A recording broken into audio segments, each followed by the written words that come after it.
to force the issue when VP was the ones content farming. And in this game, with that last pick, Medusa, they have definitely shifted that dynamic. When there's a Enigma in the game, that's usually not the case. Usually Enigma wants to go to the ultra late game, but I don't think that's going to work for them on the side of VP. But they have a ton of lane shovers. Bristleback becomes an innate lane shover once he gets like level 5+.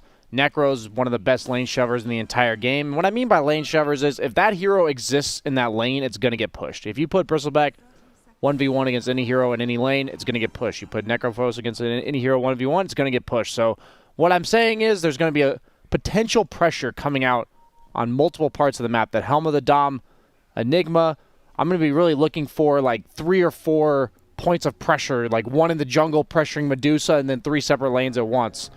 Coming out from VP because they have the ability from Pango and then just immense amounts of lane pressure. So that's the name of the game for me. And if they can make it late enough, I think Viking GG will take it. Ooh. But there's a chance I think Medusa is going to be like number 1 or 2 net worth, and then the other 3 top heroes are going to be on the side of VP. And I don't necessarily know if that's a winning recipe for Viking GG. On that note of Medusa, Blitz was mentioning how this might be a pretty good rapier game. Possibly sooner. What do you think about that? And do you think it's something necessary for this? Does Medusa need to ramp up the damage power early on? Might feel more comfortable if they're able to secure it with an Aegis? Or do you think Medusa's priorities should probably be elsewhere for this game? I don't think he wants to do that, but I think he might have to do that, in which case it doesn't matter what you want. If you get to win the game, you can't play to not lose. You have to play to win. And like I said, I think there's going to be a high chance it's him at the top of the net worths, and DK and Legion are going to be hurting. This bottom lane is getting frisky fast. This Coddle Bristle is just brutal to have to deal with. And there it is. The first blood comes out. ILTW quills it down. Double salve bought by Solo, by the way. That's really cool because Bristleback never really wants to go these health regen items because he really prioritizes his mana with the mangoes as well as the Quelling Blade. So Solo decides to buy 2 salves. That's something I've never seen, but I've played a lot of Bristle, and I know that that's a struggle he faces as a hero. And Soul's just juicing him up. Yeah, that's just really cool. Look at that. You want some blue bar? There you go. Want some green bar? I got the salve. Yep. Yeah, amazing. So we'll see how much that will develop in that bottom lane and juice up the Bristleback even further. The top lane, though, Shad slithering away. Rezo's Pango. This is a disaster if he dies here. Woo! Oh Dances on, gets it done, and hits him with the ult chat. Rezo's Pango is really becoming something special through this league. We saw that double Rampage play the other day, and already off to a nice start here. With that going well and the bottom lane going well, sorry, it's just like, and now it's all that's left is the mid lane, you know? And Necro is absolutely favored against DK, as you are seeing here, doubling him up. Yeah, so Virtus.Pro seem to be winning all 3 lanes at the moment. And they have an Enigma. And they have an Enigma who's just doing his own thing. That's what I was going to comment on, is you basically have a 4-core lineup coming out from VP. And they're winning 4 lanes, BSJ. Yeah, 4 lanes. Legion is a offlaner that is quite good at becoming a support if not given the start that she needs. And that's a really good kill for them.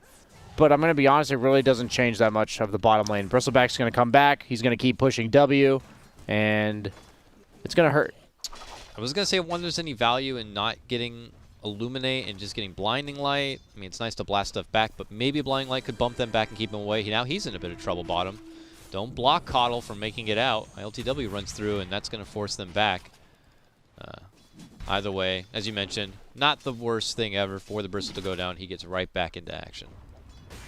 Certain lanes just change the dynamic of the lane, or certain kills, excuse me, as we see Solo good and getting gone on bottom, but he can just amp up the Quill Spray if he gets his chakra off. Ooh. He does get it off, but he decides to go for the Illuminate. Yeah, this is what I mean by it doesn't change the dynamic. Some kills make it so like when you come back, you're more likely to die again, and the lane's worse for wear. But in this case, oh my goodness, it does not change for Bristle as Necro is just running at Boom, and gotta be careful with that courier. Okay, he's gonna walk it to the side.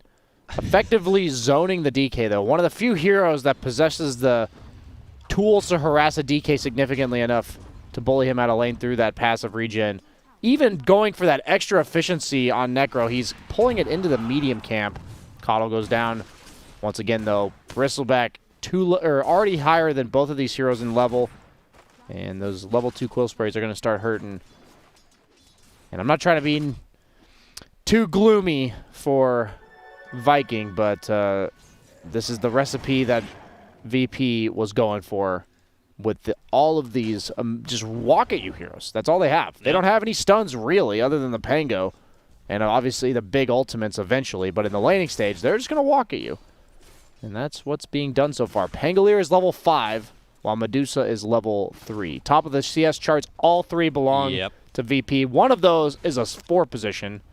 That's Zayach, who's just still content, farming up as an Enigma. No threat in the world.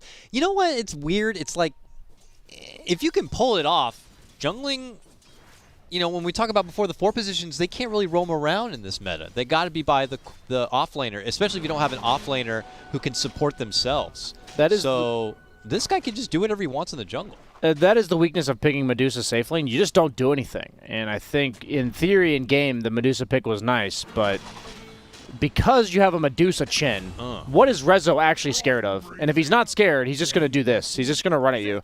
And if he's not scared and he can just run at you, then Enigma doesn't have to be there. And then Enigma can do whatever he wants. So certain lanes... They are trying so hard to commit on this Bristle, but it could cost them a lot. Oh, the extra proc. They do manage to get it down. It feels like such a struggle and a gamble almost to try to commit in for that finish. They kind of have to, though. This is where I'm like, Blinding Light, man. Just get the 1 point Blinding Light, then 2 Chakra, then go back from Illuminate. That I do wonder why he doesn't help. have it, honestly. It really could make the difference. You get a little bit of damage, but the space that you can create could mean the difference between life and death. But it's solo, so I'm not going to back. Celery, relieving a bit of that pressure with the mid catapult. Boom does get his level 6, and they are going to end up killing the catapult. So no one was tanking up the tower as much as he could, but no longer can.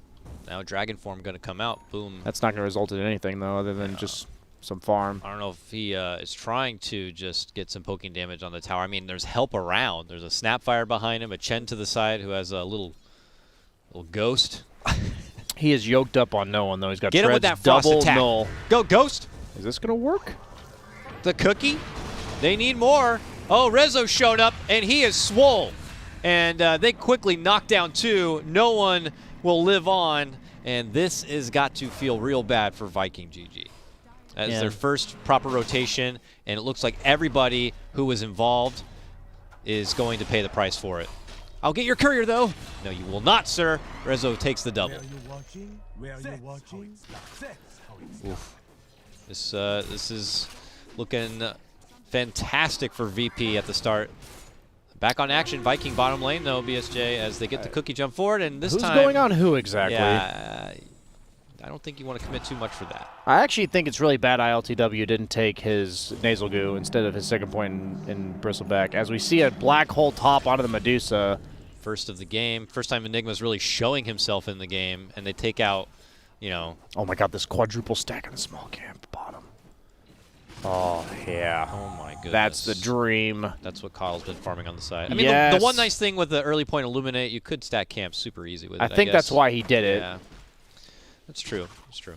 He has the 7.5-minute Vanguard plus Soul Ring on Bristleback despite 2 deaths in the laning stage. That says a lot about the state of the game. I honestly don't know if Viking GG can kill enough heroes to get back into this game. They might get Coddle bottom at least. They saw Bristle head out the other direction. He might just die on Toby. Yeah, he has to run away. Oh, yeah, they can't commit too hard. Bristleback does pick up his Vanguard from the side shop. Secret shop, excuse me, as VP does take top lane. This is a sub-8-minute Helm of the Dominator from Zayach. Everybody bottom right now for Viking. They've already accepted that they don't want anything to do with that top lane. And nice try going through this Bristleback. I don't think that's going to work, but let's find out. With the DK, they want to commit in for the big bad boy. And ILTW. This looks like deja vu from the mid lane, yeah, but Bristleback here replaces the Necrophos in this case. Oh, he's rolling back. Snapfire and Legion both low. Gets the finish onto the Snapfire.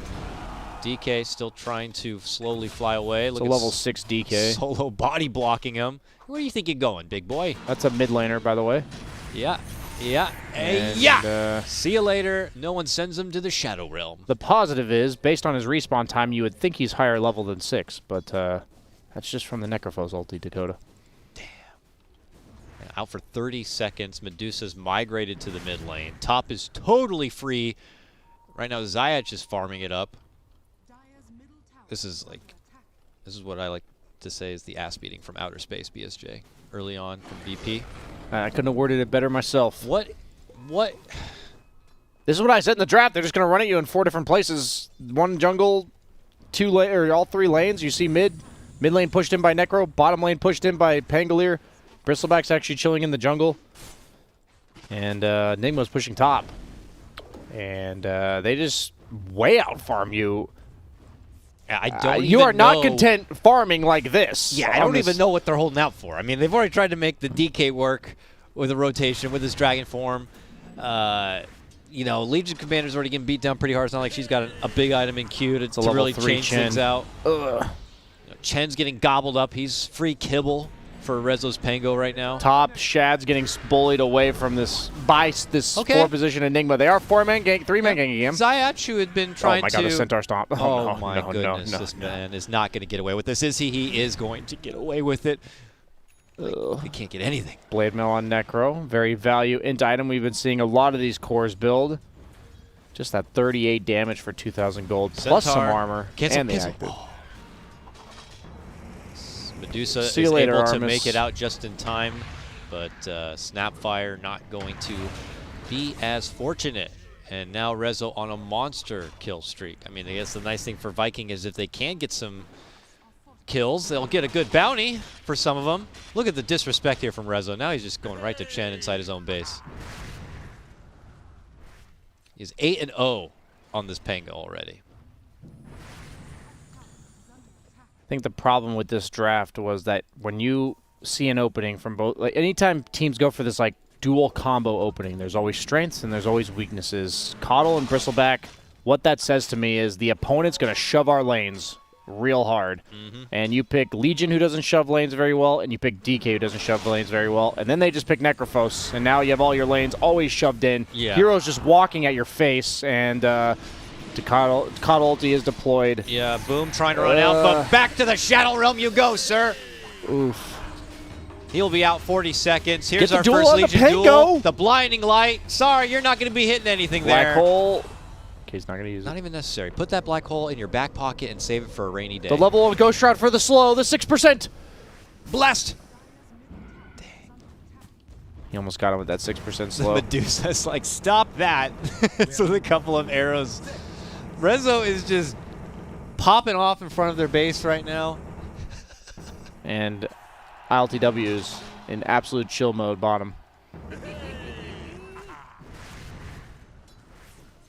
Yeah, definitely a very bipolar series for Virtus.Pro. They get to flex how they can run multiple strategies here. Game 1, knowing that they need to have the discipline, the passiveness, the slow farm until they are primed up, nourished, and ready. Game number 2, it is pedal to the metal, and they have not lifted their foot yet. Look at Chen. Like, maybe I'll go out and get a ward down. Yeah, right, you doe-eyed son of a gun. Here comes Rezo rolling right over your ass. Rolls up, gets Medusa and Boom as well. Viking are just getting corralled indoors. I believe there's a reason that Coddle Guy has been banned. Coddle Guy, Keeper of the Light, has been banned every single game. He is the Joe Exotic right now, corralling the Tigers in their cage. Here's the black hole, the pullback DK. He's done. They get Snapfire too. They gotta call it, and they do. at 13 minutes. Virtus.Pro put on one of the biggest clinics I think we've seen in this league. In game number 2, this first series is over. 19-3.